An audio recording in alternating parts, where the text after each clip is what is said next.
All right, so why don't we just go over some real estate transaction data today for just a handful of metros? And for each one of these, I'll just kind of give you my 2 cents on what I'm seeing. And really, in a lot of these, there's going to be some really the same trend kind of playing out just to varying degrees. And a lot of that stuff just has to do with the local market dynamics, which I'll get into a little bit here. So before you run off and you think that you can't make sense of this visual here, look, it just takes somebody explaining this stuff to you in a way that is um, something you can digest because this is really not difficult stuff. So, that being said, let me just kind of go over these four charts. So I'll start at the top and we'll work our way down. So, top left is a line graph, median list, and median sales price. To the right of that, I'm showing inventory and homes sold. Inventory is on the left hand y axis, and homes sold is on the right hand y axis. And they're really set up that way to show kind of the correlation between the two. And below that, what I've done in those bottom two charts, which those both of those are stacked bar charts for a reason.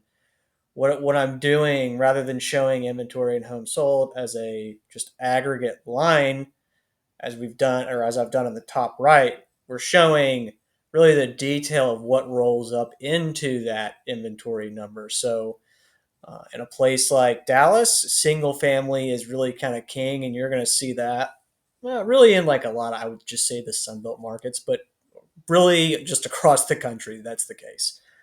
Not everywhere, but that's the general case. So, look, my takeaway from looking at this chart is that home sales are quite low. If I'm just looking at this top right hand chart, which means we have a demand problem. And when home sales are low, that causes inventory to accumulate. And in theory, what that does over time is that brings the home price down. Now we're sort of kind of levitating right now. I mean, it's pretty much flatlined at what peaked in 2022, and it's just kind of in no man's land. We're just sort of levitating at this point. And look, I think there's a reason for that. I think there's a lot of hand holding this cycle, which, quite frankly, I think is ridiculous. We just need to go ahead and let the economic cycle play out because, in fact, it's a healthy thing long term. We've kept rates too low for too long, and even in a market like Dallas, I mean, really all over the country, sellers are just kind of delusional because if you look at things like, uh, you know, local incomes and what these households can afford, these prices are just nosebleed level. The only people who are really like transacting is oftentimes just investors and or rich old people. I mean, it's kind of disturbing, but it is what it is. So, look, if I'm going to focus on one particular chart here, uh, just look at the bottom left hand chart of inventory, and what do you notice? I mean, inventory went down and it spiked up. Down here, everybody was saying, well, we have a housing shortage. Well, does it look like we have a housing shortage now?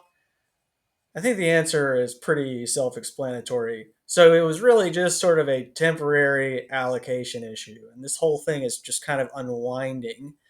That's certainly the case in Dallas, but that's really true all over the country. And it's just happening at varying rates of change. The other thing I would just add to this, Texas, broadly speaking, Dallas is no different, is that it's been on the receiving end of a lot of inbound migration, from states all over the country, California being one of them. So, Chicago, New York, I mean, really from all over the place. And a lot of that has to do with these sort of, well, there's no state income tax, and it's pretty predictable if you think about it. where people would be interested in moving just to kind of protect their nest egg. So um, really, you're going to sort of see that secular trend ongoing. But in general, what I would say, and this is true, definitely in certain pockets of Dallas and really all over the country, is that things like net migration, which is a component of population change, and things like household formation typically slow in a rate hiking cycle. So um, we're just gonna the labor market in a place like Dallas is gonna just have to be really kind of like undeniably weak for sellers to sort of come to reality here. And the labor market is extremely weak despite the unemployment rate being low. And if you watched any of my other stuff or keep up with me at all in my little tiny corner of the internet, I will often say that just because the unemployment rate is low does not mean the labor market is strong. In fact, I would argue that most people don't even really know what the unemployment rate means. They probably don't even know what qualifies somebody as being unemployed or in the labor force, which is, it's totally fine. But that's just kind of the reality of where we are. All this free money has sort of kind of made people, in my opinion, lazy. But that being said, like when you don't have broad based job growth, and this is certainly the case in Dallas and it's true across the country to varying degrees, when you're only really seeing job growth in things like government and private education and health services, which the latter is primarily healthcare, that's a problem. That's been a textbook recessionary signal. So the unemployment rate looks better than the labor market is truly behaving. And so hopefully, um, maybe people will look under the hood and where jobs are being added, and you're going to see exactly what I'm saying. So, yeah, that being said, we can move on. And by the way, this information, I mean, it goes all the way back to like 2012, I want to say, and it's from Redfin. It's monthly. It's the latest numbers through November of 2024. There's many different cuts of this data. We can look at counties, cities, and even zip codes. For all I care, it's for everywhere. So um, maybe what we'll do now is just look at another market. How about Denver? And this is a market for a while I've been sort of highlighting because it just under the surface, all the dynamics playing out. If you look at the households, the labor market, how the population has changed, even the permitting, the mortgages, everything, right? It just looks like absolute dog shit. I'm not in any way surprised that they are having issues in Denver. I know people love to punt to something like homes per capita as sort of the measuring stick when it comes to determining whether or not there is a housing shortage. And I will say, broadly speaking, that's a good starting point, and it's probably going to send you in the right direction. But you also need to look at households too, and how they've changed over time. Like, what type of households are they? Are they renters or homeowners? What type? Are they family, non-family? What's the size? One, two, three, four plus person. It goes even higher than that if you want. Um, and really, even how those iterations may look across maybe renter versus homeowners. What about what's the ratio of vacant homes in a given market? And when you sort of combine all of those factors, I mean, there's a reason Denver's having so many issues because, like, if you were to look at city center, like Denver County, it's not unusual to see a higher concentration of renters. Pretty normal across a lot of metros, and renter households typically are smaller. Um, the problem that Denver really has is they're not only smaller, but they're also younger. And it's not necessarily limited to just renters. You see it on the home ownership side too. So all of those things are really a reason that they have very high number of homes per capita, and that's certainly true in Denver County. So I've said before, on X, like the shape of that trend in terms of homes per capita is more important than the level. And that really is because of all these dynamics I'm describing. Another way of thinking about that would be like household sizes. So, like in Dallas County, like that number is not going to be as high as maybe Denver County. It's because the household sizes are just larger in a place like Dallas. So, and I would just add too, there are yes, they've built a lot in Denver. There are actually other markets that have built quite a bit more. And it's not just limited to multifamily. I know everybody loves to look at things siloed. They say, oh, well, it's just a multifamily problem. Oh, it's just an issue over in Texas and Florida. No, no, no. Oh, and it's just all these, markets are suddenly having issues. And it's like, it's just dumb. Okay. Like, this is narrative that's well capitalized on steroids. Some of the things that I just described, like the dynamics in a market like Denver and really city center, is very similar to what you're seeing in Nashville and more specifically Davidson County. Same thing goes for a place like Austin and like Travis County. So let's see. Now, what I basically hit on is those are kind of like we'll call it the COVID hotspots, right? I mean, um, now why don't we look at what are appear to be, at least for now, stronger markets that you oftentimes see in the Midwest and really the Northeast. So people will look at this chart of inventory for Cleveland and they will say, well, the market is undersupplied because inventory is low. But that's just what's for sale, right? I mean, again, there's what about the homes that are not for sale? What about the renters? What about like the vacant homes, right? What about if the status of those changes over time? All of these things need to be monitored. You got to look at the housing stock, the households, um, things like if you want a simple answer, then go talk to Dave Ramsey because that guy is a complete moron.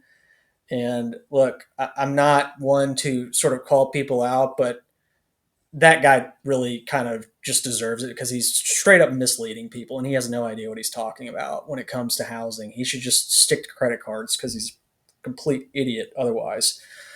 So here's what I'm going to say about Cleveland. When I look at these markets, Cleveland, the population is older in the aggregate. That flows through the household metrics. So what I mean by that is uh, there's a higher concentration of smaller and older homeowners in this market. So think like retirees as sort of a cookie cutter example. You know what else you notice in this market? And this is also the reason homes per capita is quite high, is the population has been declining for decades now. And so when you look at the price of this thing, or of homes in an area like Cleveland, well, really what's happening? Are you sure it's like a supply issue, or is it really just kind of rates have been too low? We have a speculation problem sort of issue. I mean, last I checked, investors are still pretty active in this market. Part of that, I believe, is just because, relatively speaking, home prices are a little bit more affordable in a place like Cleveland versus some of these other markets. And if you're just thinking about it in terms of a dollar standpoint, but it still is very nosebleed expensive for locals who are wanting to buy a home. But what I'm here to tell you is that there is a lot of structural supply in a place like Cleveland. Um, it's just going to take some time for this whole thing to unwind. It just kind of is what it is. So we can sort of check the box and say, all right, this just what's for sale in terms of inventory. That's really not a holistic approach. All these things I'm talking about, households, the stock, the labor market, which by the way, is the labor market's weak here too. That what we're doing is we're accounting for all possible, really, factors that could influence inventory moving in one direction or the other. And what I'm here to tell you is that it's going to take the labor market being undeniably weak, and it's weak in a place like Cleveland, uh, for sellers to come to that realization. But again, the population is older, so not everybody here is actually working too. So all of these things are sort of part of the consideration when you're looking at any market. And look, in another video, maybe I can go over that stuff. Typically, it makes people's eyes glaze over if I show too much of that stuff, but we can do it if you want. All right, how about another market? Let's pick on Bangor, Maine, and I'm probably butchering that, so just give me a break here. So, again, down like around COVID, everybody's like, oh, yeah, like there's a housing shortage. And it's oftentimes a realtor saying that. It's like, well, how is that going to tell me where inventory is going to go from here if I'm just looking at inventory? I mean, home sales are only going to tell you so much, but you're going to see really softening demand all over the place, even outside of what's for sale. Um, Look, this is what I'm going to say about the state of Maine in general: is that there are a lot of second homes in this market.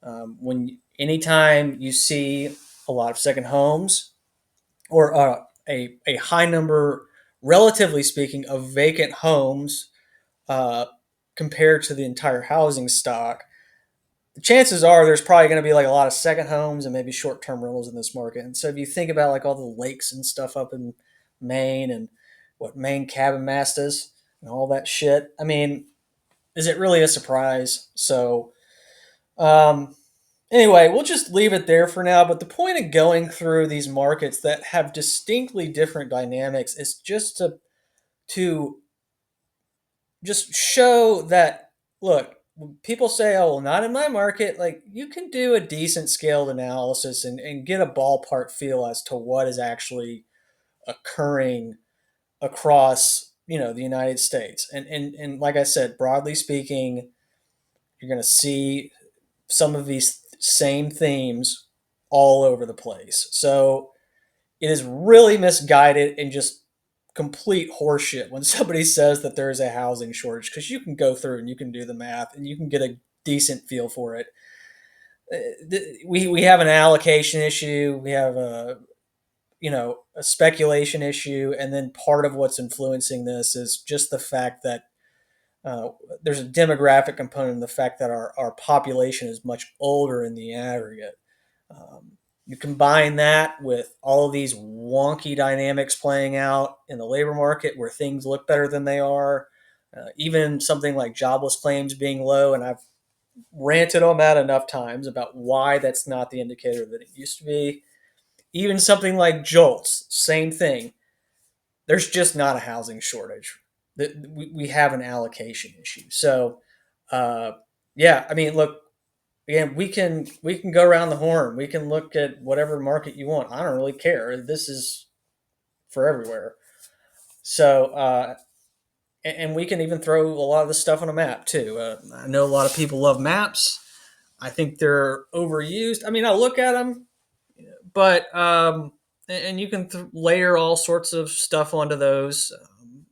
And it's helpful to a certain extent, but it's just a starting point. You need to look at a time series and really just line up all of these things that I'm talking about at a local level. And when you do that, you're just not going to find this so called housing shortage. And it's going to help make, at least in my opinion, more sense as to what is actually happening in housing. So, anyway,